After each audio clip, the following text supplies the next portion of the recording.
কাউকে ভালোবেসে না পাওয়ার যন্ত্রণা সারা জীবনের, কিন্তু কাউকে পেয়েও হারানোর যন্ত্রণা সত্যি জন্মান্তরের। একটা অদম্য সাহস, জেদ লাগে এই কথাটা বলতে।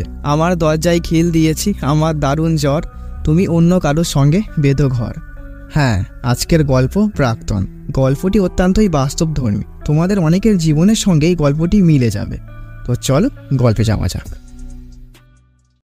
তো গল্পের শুরুতেই বোম্বে টু হাওড়াগামী একটি ট্রেন দেখতে পাই। তাতে যাত্রীদের ব্যস্ততার ভিড়। তো এই মেয়েটির নাম সুদীপা, আর তার কামরাতেই আরেকটি মহিলার সিট পড়েছে। এর নাম মানালি, সবাই মলি বলেই ডাকে। এর আরেকটি মেয়ে আছে পুতুল। আর এই ট্রেনেই আর এক বৃদ্ধ দম্পতি আছে, এই যে সাবিত্রী চ্যাটার্জি আর সৌমিত্র চ্যাটার্জি। আর কিছু সিঙ্গারও আছে, যেমন অনুপম রয়, সুরজিৎ চ্যাটার্জি এরা। আর এক নতুন বিবাহিত দম্পতি আছে, অজয় আর মানালি। তো এরা দুটো অটোমেটিকলি তাদের ইঙ্কি পিঙ্কি চালিয়ে যাচ্ছে। তো এদের এই সবার ভূমিকা এই গল্পে তেমন একটা নেই, তাই গল্পের খাতিরে এদের যেটুকু প্রয়োজন আমরা সেইটুকুই এদেরকে আনবো, আর নয়তো গল্প খামোকাই লম্বা হয়ে যাবে। তো এইদিকে মলি ট্রেনে ওঠার পর থেকেই তার বাড়ির লোকের সঙ্গে একের পর এক ফোন করেই যাচ্ছে যে সে ট্রেনে উঠে পড়েছে, ঠিক টাইমে খেয়ে নেবে, ওই ট্রেনে দুদিনের জন্য বাথরুম ম্যানেজ করে নেবে, ইত্যাদি ইত্যাদি। আর সুদীপা তাদের সঙ্গে একই কামরায় থাকায় মলির সঙ্গে সুদীপার বেশ পরিচয় হয়ে যায়, আর পুতুলের সঙ্গে তো সুদীপার প্রায় বন্ধুই হয়ে যায়। তো মলির বিষয়ে বলতে গেলে মলি খুবই মিশুকে, এবং সে পুরোই ফ্রি মাইন্ডেড, সবসময় বকতে থাকে, হাসতে থাকে। আর সে পুরো পাক্কা সংসারী মেয়ে। তার কথা হচ্ছে 5 বছর শাশুড়ি মার সাপোর্টে কথা বলো, ব্যাস শ্বশুরবাড়ি তোমার পুরো পকেটে। আর সুদীপার বিষয়ে বলতে গেলে সে একজন আর্কিটেক্ট, মানে যারা ওই পুরানো স্মৃতিসৌধ সংরক্ষণ করে। তার অনেকদিন আগেই ডিভোর্স হয়ে গেছে। তো পুতুল ঘুমাচ্ছে না দেখে সুদীপা তাকে একটা ডাকাতের গল্প বলে। তো এই ডাকাতের গল্পটা একটু মনে রেখো। তো এরপরে কথায় কথায় সুদীপা জানতে পারে মলির হাজবেন্ডের নাম উজান মুখার্জি। তো এই নামটা শুনে সুদীপার পিছনের কিছু কথা মনে পড়ে যায়, যে উজান মুখার্জি নামে সে একজনকে চিনত। সে ছিল ট্যুরিস্ট গাইড, আর সে একসময় কলকাতা ঘুরতে এসে এই উজান মুখার্জির প্রেমে পড়েছিল। তো সুদীপার একটু সন্দেহ হওয়ায় সে জিজ্ঞাসা করে যে আপনাদের কলকাতায় কোথায় বাড়ি। তো মলি ঠিকানা বলতেই সুদীপা চমকে ওঠে এবং সিন একটু ফ্ল্যাশব্যাকে যায়। সুদীপা একদিন উজানের সঙ্গে ট্যুরের ব্যাপার নিয়ে আলোচনা করছিল, আর ইতিমধ্যেই তাদের মধ্যে একটা ভালো বন্ধুত্ব হয়ে গেছে। তো উজান তার পরিবারের সঙ্গেও সুদীপার পরিচয় করিয়ে দেয়। তো সিন বর্তমানে আসে। তো সুদীপা তার কামরা থেকে বাইরে বেরিয়ে আসে এবং সে তার এক বন্ধুর কাছে ফোন করে কনফার্ম হয়ে নেয় সেই উজানের স্ত্রী আসলে এই মলি। সুদীপা এটা জানার পরে রেগে যায়। সে মলিকে উল্টোপাল্টা বলতে থাকে, সঙ্গে উজানকেও। সে বলে যে বাড়ি, যে মানুষটার জন্য আমার জীবনটা তছনছ হয়ে গেছে, এখন সেই বাড়ির বউ হয়ে উনি এখন গল্প শোনাচ্ছে আমাকে। তো এরপরে সুদীপা নিজেকে একটু সামলায়। তো তারপরে সে টিটির কাছে গিয়ে বলে যে সে অন্য কোনো কামরায় এখন শিফট করতে পারবে। টিটি বলে, না ম্যাডাম, সব কটা কামরাই তো বুকিং, সম্ভব নয়। অগত্যা তাকে সেই আবার মলির সঙ্গেই এসে বসতে হয়। তো সে নিজের রাগ সংবরণ করেই একদম সাধারণভাবেই হাসি মুখে মলি ও পুতুলের সঙ্গে সঙ্গ দিয়ে যাচ্ছে। তো সুদীপা কথায় কথায় মলিকে জিজ্ঞাসা করে যে তোমার স্বামী তো ট্যুর গাইড, তা তোমরা ঘুরতে যাও? মলি বলে, না না, অত সব লোকের মাঝখানে গেলে এক একজন এক এক রকম কথা বলবে, কেউ শুনিয়ে শুনিয়ে বলবে খাবার ভালো হয়নি, টাকা বেশি নিচ্ছে, ইত্যাদি ইত্যাদি। আর তাও তো বেরোচ্ছি অনেকদিন পরে, বাবার শরীর খারাপ বলে। আর নয়তো কোথাও বেরোতে গেলে 1000টা প্রশ্ন, কোথায় যাচ্ছ, কেন যাচ্ছ, বাপের বাড়ি কেন যাওয়া লাগবে। আসলে ও মেয়েকে চোখে হারায় তো ওই জন্য। তো এটা শুনে সুদীপার পিছনের কিছু কথা মনে পড়ে। সুদীপা আর উজানের বিয়ে হয়ে গেছে। তো এমনই একদিন সুদীপা বাপের বাড়ি যাওয়ার জন্য ব্যাগ গোছাচ্ছে। উজান বলে, তা আমার কাছ থেকে পারমিশন নিয়েছো? মাকে বলেছো? কেন, বাপের বাড়ি যেতে গেলে কি পারমিশন লাগে? উজান বলে, দীপা তুমি বাড়ির বউ, একবার তো বলার প্রয়োজন আছে না? আর তোমার টিকিটটা তো আমিই করব, না অন্য কেউ করবে? সুদীপা বলে, তোমার ওইটা কাজের জায়গা, আর আমি টিকিট করে নিয়েছি। আর এটা মনে রেখো, বোম্বে থেকে এসে আমি তোমার সঙ্গে থাকছি। আমি আমার বাবা মা, কাজ সবকিছুই ছেড়ে তোমার কাছে এসছি। তুমি কিন্তু কিছুই ছাড়োনি, কিছুই করোনি। উজান বলে, হ্যাঁ এটা তো নর্মাল, সব মেয়েরাই করে। সুদীপা বলে, হ্যাঁ সেই বস্তা পচা গল্প, এটা পড়া যাবে না, ওটা করা যাবে না, ওর সঙ্গে কথা বলা যাবে না। আর যদি ধরো এটা উল্টো হতো, তুমি আমার জন্য আমার বাড়ি বোম্বে যেতে, আমার জন্য চাকরি চেঞ্জ করতে, আর ওখানেই অ্যাডজাস্ট করে থাকতে। উজান এইবারে রেগে গিয়ে বলে, তুমি কোথাও যাচ্ছ না, এখানেই থাকবে। সুদীপা তখন ঠান্ডা সুরে বলে, বিছানাতে যখন আমরা আদর করি তখন কি পারমিশন নাও কে আগে আসবে আর কে পরে আসবে? তো এরপরে সিন বর্তমানে আসে। তো সুদীপা ভাবে সে যখন বাপের বাড়িতে যেতে চেয়েছিল তখন প্রবলেম হচ্ছিল, কিন্তু এখন মলি দিব্যু যাচ্ছে। তো মলি কথায় কথায় জানায় যে সে একটা ছোটখাটো কাজ করত, তারপরে পুতুল হওয়ায় দুই দিকে সে আর ব্যালেন্স করতে পারছিল না, তাই কাজটা সে ছেড়ে দিয়েছে। পুতুল হওয়ার সময় তার শাশুড়ি মা বর তাকে আগলে রেখেছিল, তাকে একদমই কষ্ট করতে দেয়নি। তো এটা শুনে সুদীপার পিছনের কিছু কথা মনে পড়ে। তো তো একদিন সুদীপা উজানকে বলে যে সে তার বাচ্চাটা আর রাখতে পারলো না, তার মিসক্যারেজ হয়ে গেছে। এটা শুনে উজান হতবুদ্ধি হয়ে যায়। সে বলে, তুমি আমাকে বলোনি, একবার তো বলতে পারতে। সুদীপা বলে, তুমি আমার পাশে ছিলে, এই 4 দিন বাদে তো ফিরলে। উজান বলে, তুমি তো জানোই আমার কাজ, তাহলে বাচ্চা চেয়েছিলে কেন? উজান বলে, আমি জানতাম বাড়িতে মা আছে, সবাই আছে, আমি যে প্রেগনেন্ট তোমার মা কাউকে জানাতেই দেয়নি, কারণ তাতে নাকি বাচ্চার নজর লেগে যাবে, গোপনে গোপনে একটা বাচ্চা হবে। হ্যাঁ, বিজয়ের দিন আমি যন্ত্রণায় কাতরাচ্ছি, আর ওই অবস্থাতে তোমার মা আমাকে টেনে সব আত্মীয়দের বাড়িতে নিয়ে গিয়ে আমাকে প্রণাম করাচ্ছে। আমার নিচু হয়ে প্রণাম করতে কষ্ট হচ্ছিল, রক্ত পড়ছিল, আর বাচ্চাটাই নষ্ট হয়ে গেল। তো সিন আবার বর্তমানে আসে। সুদীপা ভাবে যে তার প্রেগনেন্সির সময় তাকে এতটাই যত্নে আগলে রাখা হয়েছিল যে তার বাচ্চাটাই নষ্ট হয়ে গেছিল, আর সেখানে মলি কতটা যত্ন পেল। তো মলি কথায় কথায় জানায় যে উজান শুধুই ট্যুর গাইডেরই কাজ করত, আর সে তার মাথার উপরে একেবারে চেপে বসে একটা ট্রাভেল এজেন্সি খুলিয়েছে। এটা শুনে সুদীপার আবার একটু পিছনের কথা মনে পড়ে।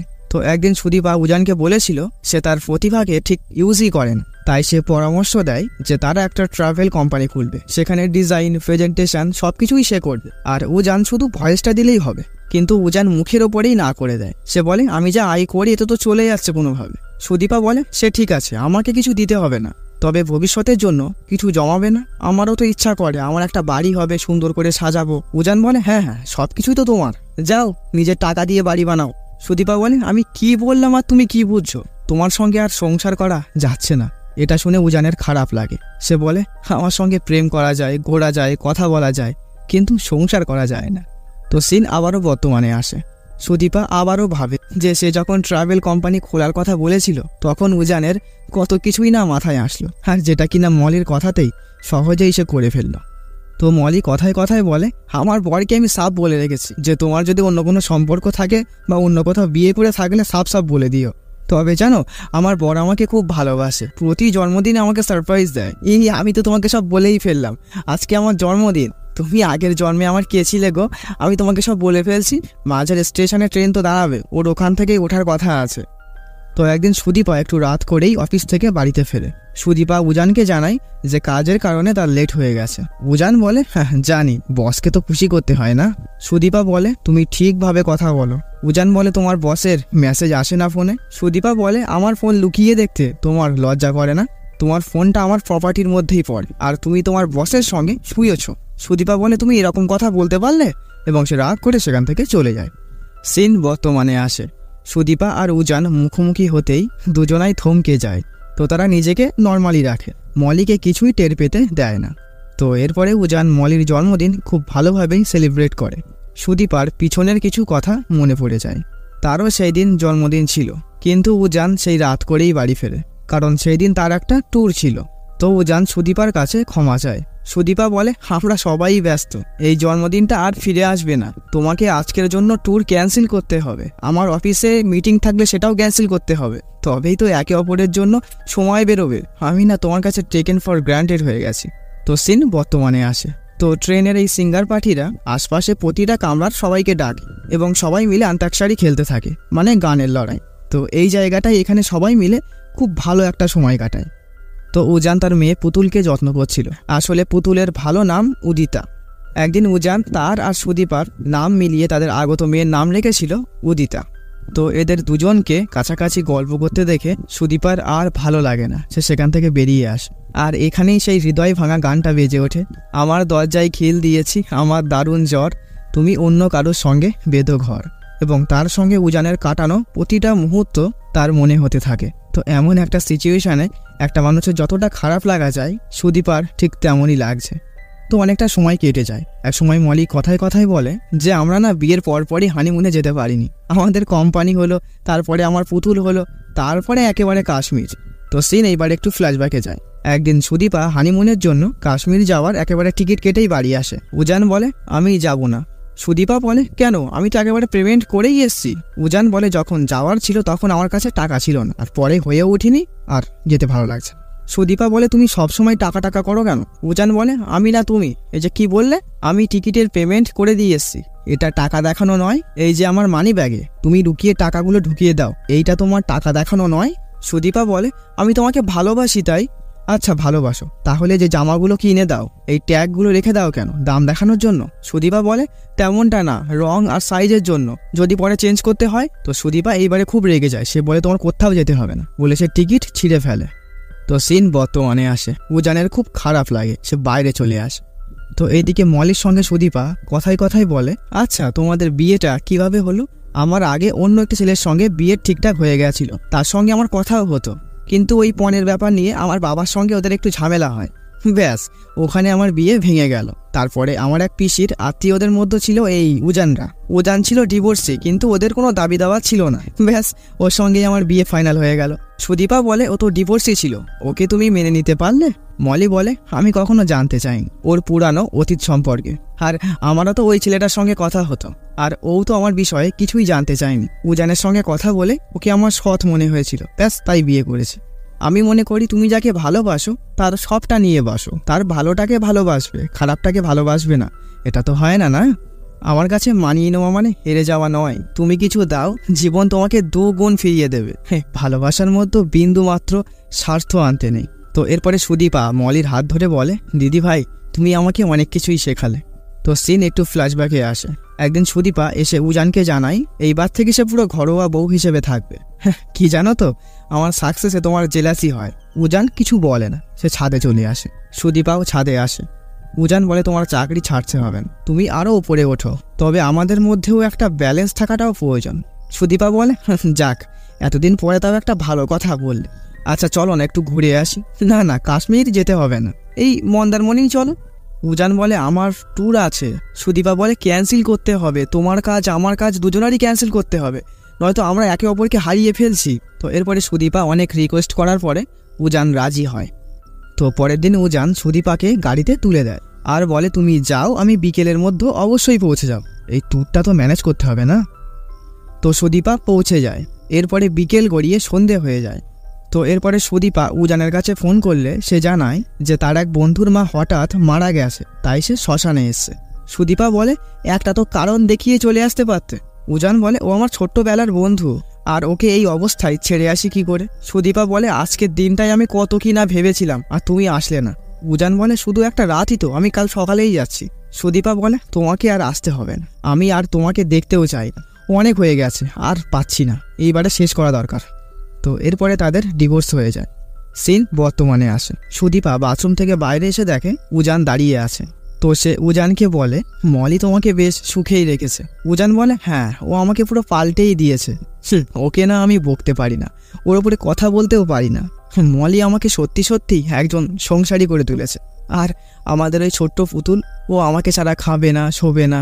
আমি ওদের কাছে সত্যি হেরে গেলাম, আমি ওদের জন্যই বেঁচে আছি, আর তুমি আমাকে পারলে ক্ষমা করো। অজান্তেই আমি তোমাকে হয়তো কষ্ট দিয়ে ফেলেছি, আসলে আমাদের দুজনারই বদলানোর দরকার ছিল, একে অপরকে একটু বেশি সময় দেওয়ার দরকার ছিল। যাই হোক, তুমি বিয়ে করেছো। আর তখনই মলি এসে উজানকে ডাকে। তো উজানকে চলে যেতে হয়, তার আর শোনা হয় না। তো এরপরে এরা খেতে বসে কথা বলছিল। তো মলি সুদীপাকে তাদের বাড়িতে আসতে বলে। সুদীপা বলে হ্যাঁ হ্যাঁ যাবো। তো এরপরে উজান পুতুলকে একটা গল্প শোনাচ্ছিল, সেই ডাকাতের গল্পটা, যেটা সেই প্রথমেই সুদীপা পুতুলকে বলেছিল। তো পুতুল তার বাবাকে থামিয়ে দিয়ে বলে এই গল্পটা আমি শুনেছি, এই গল্পটা তো আংটি আমাকে বলেছে। তো মলির এইবারে 2 2 4 হয়ে যায়। সে বুঝতে পেরে যায় যে এরাই এদের প্রাক্তন, সে যে কিছু আজ করেছে এটা এদেরকে বুঝতে দেয় না। তো এরপরে ট্রেন হাওড়ায় পৌঁছে যায়। তো নামার সময় সুদীপা মলিকে বলে তোমার জন্মদিনের গিফটটা আমি তোমার বাড়িতে পৌঁছে দেব। মলি বলে কে বলেছে তুমি গিফট দাওনি? তুমি আমার জন্মদিনে সেরা গিফট দিয়েছো, তুমি আমাকে উজানকে দিয়েছো। এটা শুনে সুদীপার বুকটা হু হু করে ওঠে। সে সব কিছু বুঝতে পেরেও জানতে পেরেও সে হাসি মুখে কেমন করে মানিয়ে নিল। সত্যি যাকে ভালোবাসতে হয় তার সবটা নিয়েই ভালোবাসতে হয়। তো এরপরে সুদীপা ট্রেন থেকে নামতেই তার স্বামী আসে। হ্যাঁ, সুদীপাও বিয়ে করেছে। তো সুদীপাকে স্বামীর সঙ্গে দেখে উজানেরও যেন একটু খারাপ লাগে, কষ্ট হয়। তো এরপরে দুজনাই দুজনার পরিবারের সঙ্গে বিপরীত দিশায় চলে যায়। তাদের মধ্যে অধিকারটা থেকেও আজ সেটা যেন ফুরিয়ে গেছে, আর গল্পটি এখানেই শেষ হয়ে যায়। তো গল্পটি কেমন লাগলো অবশ্যই জানিও। তো আজকের মতো টাটা।